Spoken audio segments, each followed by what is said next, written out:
When is the last time you actually treated yourself? Get in your Zen zone for the next 10 minutes with me as I get in mine. Hey, you deserve it. And at the end, I have a little surprise.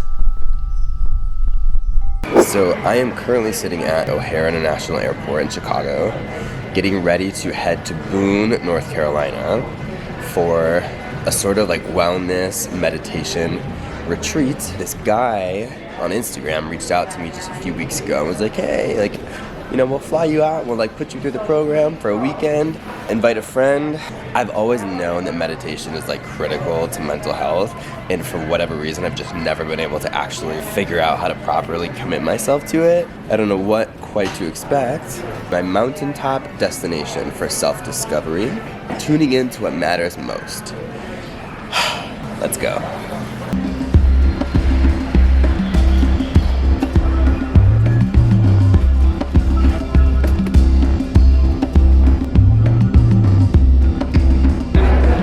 Look who we got! Ah! My favorite person in the whole wide world. Oh boy. Pure Zen this weekend, Jake. Pure Zen. We made it to the hotel. And tomorrow we're being picked up to go to Boone to start the retreat. Rise and shine. Morning.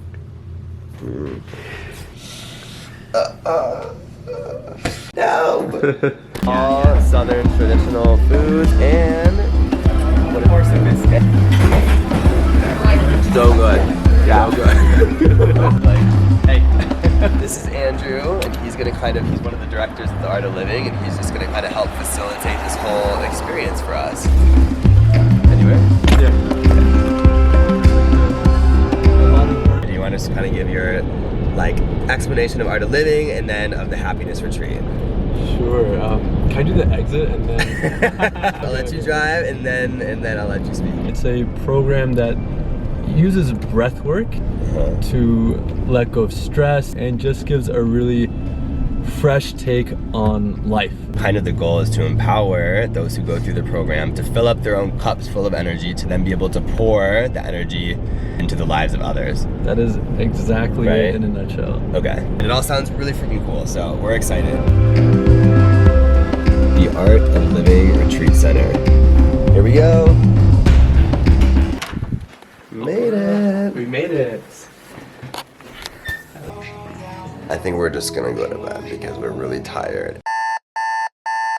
Good morning. Good morning. How do we feel today? Whew. We feel hairy. And we feel ready. A little tired, but ready. It's, what is it, like 6 in the morning? Yeah. Try to go see the sunrise before it rises. What are you doing? Sam! Okay, bye. Jake, how are you feeling this morning? How'd you sleep last night? I slept pretty good. Yeah. I'm a little tired. So now we're gonna go meet up with our friends who are waiting for us in the dining hall. We are going to have breakfast and then kick off our first session for the day.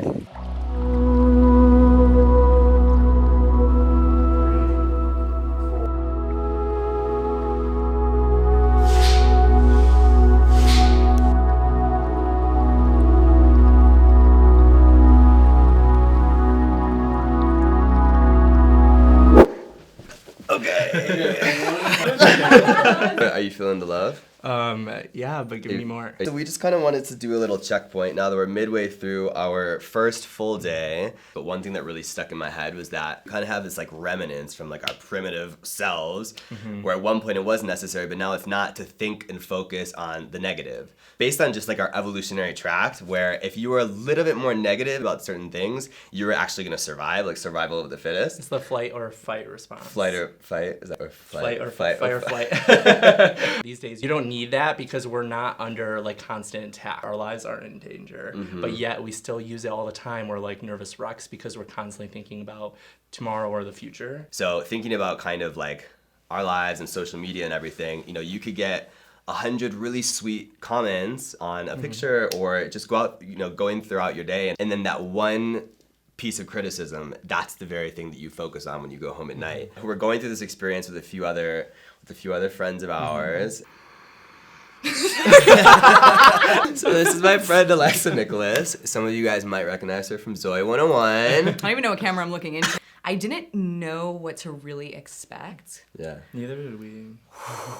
But I dropped into meditation in a way that I have not dropped in before, and I practice regularly. I was doing the other nostril, but I just went with it. What do you mean by the other nostril? How many nostrils? I have many. You know when you go to the gym, and if you've worked out a bunch of times, even if you miss 2 weeks or 3 weeks, you go back and like your muscles have that memory. Yeah. Your mind has that too when you start doing meditation. Meditation has become kind of like a romance with myself. We put more time into our friends and our family sometimes than ourselves. Yeah. And we can't really help other people if we're not fulfilled. I like to call it meditate. Meditate. Meditate!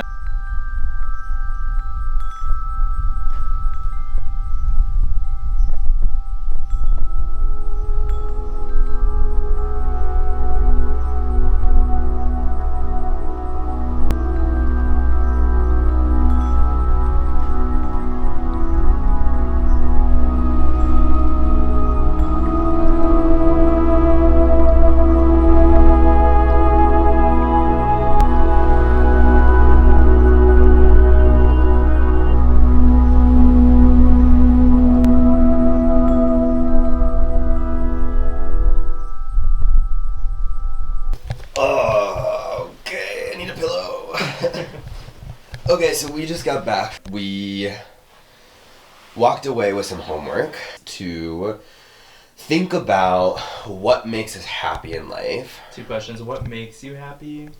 And when will you be happy? I want to hear below what makes you guys happy and how are you gonna get there and when will you get there. Okay. Mwah. Good morning, good morning. Last day on our retreat. Time to go eat. I'll come back right now.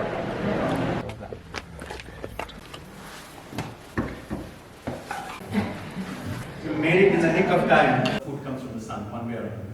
Breathe out in the jar, you feel the sound from the back of the throat. Hey. What's up? We have officially completed the course.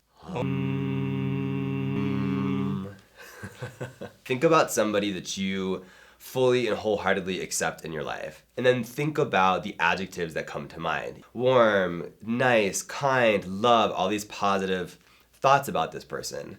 Now think about somebody that you just have a really challenging time accepting. Hatred, dislike, jealousy, anger, frustration, guilt, confusion. When you don't accept somebody else for who they are, it's you who's being damaged because it's you who's actually suffering with these swirling internal thoughts of hatred and feelings, just negative feelings. Like you taking poison and hoping it's going to kill the other person. We all may go through hard times. I certainly have. He certainly has. It's important during those times to recognize that they're not permanent. You will get through it. And to kind of lean in and embrace that time and knowing that, hey, you're going to actually grow from this experience because only with understanding what a bad time is can you then understand and have gratitude for the good times. So one of the ladies that we were going through this experience with, he had a cousin who was shot and killed, I think yesterday. In a California shooting. In a California shooting. And I just thought, like, what crazy timing. I think mental health is so important, and oftentimes we just focus on the physical health, and we're negating, as a society, we really neglect, our mental health, and I think that's, a large reason why we keep seeing all these tragedies happen. Obviously, there's a long road ahead, but I think this is a first step. A couple of questions, if that's cool. Yeah. So, what would you say was like the main benefit you experienced from the program? I'm just like such a high anxiety kind of person. Like I've always just struggled with that. In fact, it's even like manifested itself sometimes in like different like tics, like facial tics and like twitches that I've done for like as long as I can remember. And so that's always just been a battle for me, and I think it's cool to know, because I actually witnessed it this weekend, that there are tools that you can implement that can kind of, keep that anxiety and self-doubt and all that stuff under control. All right, guys, sadly, this is our final leg of this journey. We're currently heading out of the retreat center. If there's one thing we learned, Jake, what is it? Existence is a fact, but living is art. As I will check out. Until next time, hasta la próxima. Ciao, nos vemos. I love you guys. If you guys want to learn more about meditation or even go through the same program that I did, I've included links below, where you can even find some self-guided meditations, which I've been using. Surprise! I've included discount codes. Happy meditating!